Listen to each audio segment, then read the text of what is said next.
Monday the 10th of July 2020. I can play subtraction games. Morning year 3, as we're towards the end of the school year and towards the end of this week, and as you've been working so hard, I thought maybe we could play some games as you're learning today. Now don't go thinking that because these are games, it's not like proper learning. Games can have such powerful impacts on our maths brain. Things like problem solving and pattern spotting, as well as consolidating our existing knowledge of maths, are some of the great things you can get from maths games. Here's the first game. Now I have said in the worksheets, I would like you to spend at least 10 minutes playing each game if you can. The more you play it, the more you practice, the more you play around with the variations of the game, the greater it is for your maths brain. Our first game is called consecutive numbers. Consecutive means following it on in an order, but what comes next? So for example, 1, 2, 3 are consecutive, they're going in that order. If I was to choose, I don't know, 4 consecutive numbers from this list, I could choose 12, 13, 14, 15. I could choose 7, 8, 9. I could choose 3, 4, 5, 6. I should have said 7, 8, 9, 10. Any 4 consecutive numbers, and that's what you're going to do. So I'm going to choose 4 consecutive numbers. Let's say 2, 3, 4, 5. When you play the game, you must choose 4 consecutive numbers, and like I have, leave a space between them. You'll see why. Here's what you must do. You must put in either an addition or a subtraction between each number. So for example, I might put addition there, and subtraction there. And once you've done that, you've filled those 3 gaps, figure out the answer. 2 plus 3 is 5. Add 4 is 9. Take away 5 is 4. Once you've done that, use the same numbers again, 2, 3, 4, and 5. But this time, change the operation you put between the numbers. Now what we're hoping not to do is go backwards beyond 0, because we don't do that in year 3, but you can, and you'll learn how in year 4. So keep your answers above 0 if you can. So for example, this time, I might say 2 add 3 minus 4 add 5. Notice how these operations are different from the first time I did it. 2 add 3 is 5. Take away 4 is 1. Add 5 equals 6. Play this game with the same numbers as many times as you can, changing the operations each time, keeping your number above 0. And if it doesn't, then just start again and change the operations. See how many times you can use those numbers. And once you've done that, can you spot any patterns in the answers? Is there anything that comes up? And once you've played it with a set of 4 consecutive numbers, choose a different 4. See what happens. Maybe choose some bigger numbers, 13, 14, 15, 16. You decide. Pause the video now, have a look at the worksheet which just describes this game again, and after a few minutes, play the next game.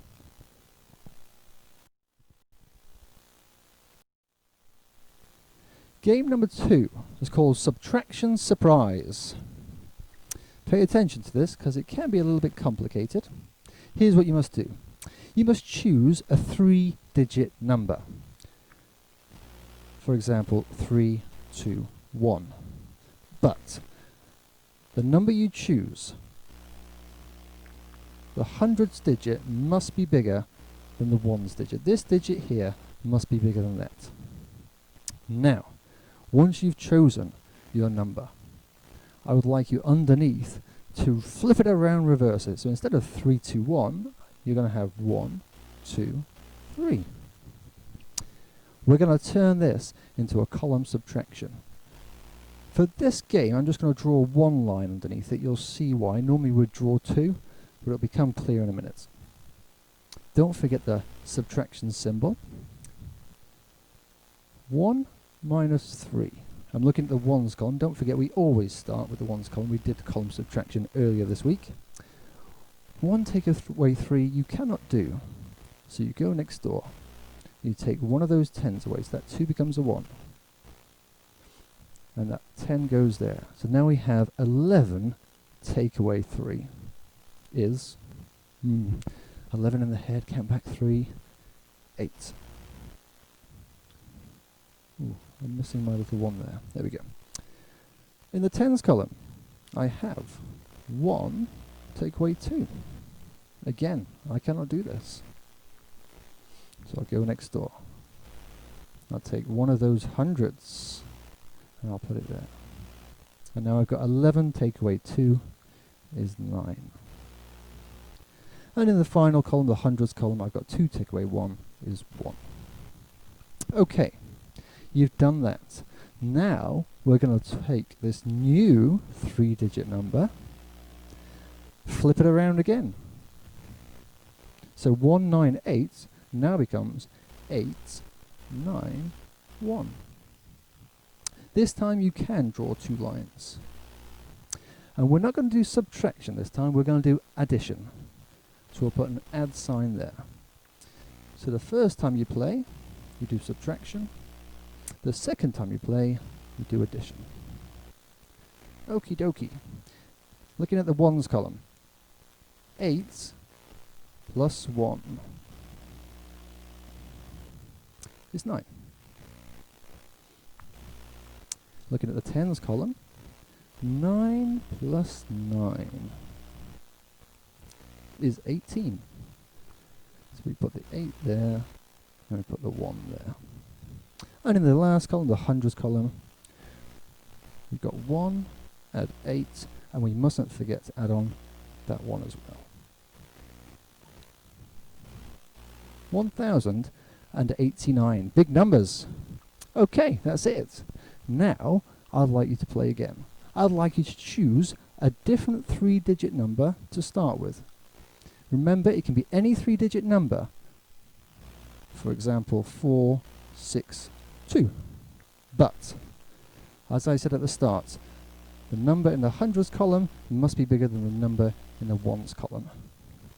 So to play this game,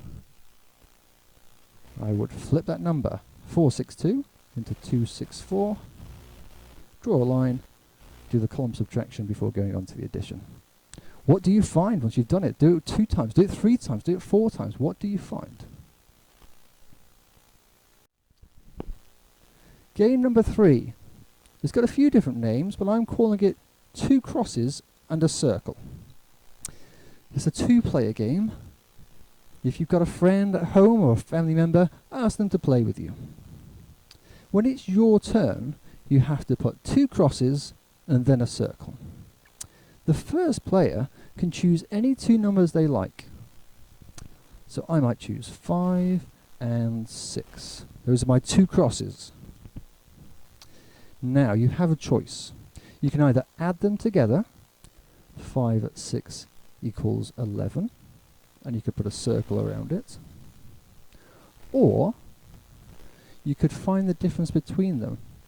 We did that this week, didn't we? The difference between 5 and 6 is 1, so you could put a circle around that.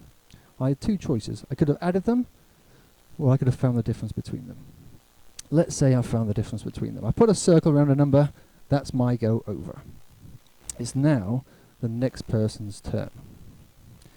The next person has to use the number that's got a circle around it. That's going to be one of their first crosses. They get 2 crosses in a circle too. So there's a cross. And they might choose, oh, I don't know, number 8. So 1 and 8. They can add them, or they can find the difference between them. I'm going to add them on this occasion. 1 and 8 is 9. There we go. 2 crosses in a circle. Back to the first player. As before, you must use as your first cross the number that's in the circle. So I'll cross out that. I'll choose another number. Let's say 4. Now, have a look at this. What's the difference between 9 and 4? How many is it if I count up from 4 to 9, or count backwards from 9 to 4? 4, 5, 6, 7, 8, 9. The difference is 5. I cannot circle 5 because it's already been crossed out. I'll have to add 9 and 4. 9 plus 4 is 13. You continue playing like this, 2 crosses in a circle, on your go, until nobody can go, or until somebody can't go. The first person who can't go is the loser. Play it a few times. Do you notice any strategies that work? Is there a way to make you win?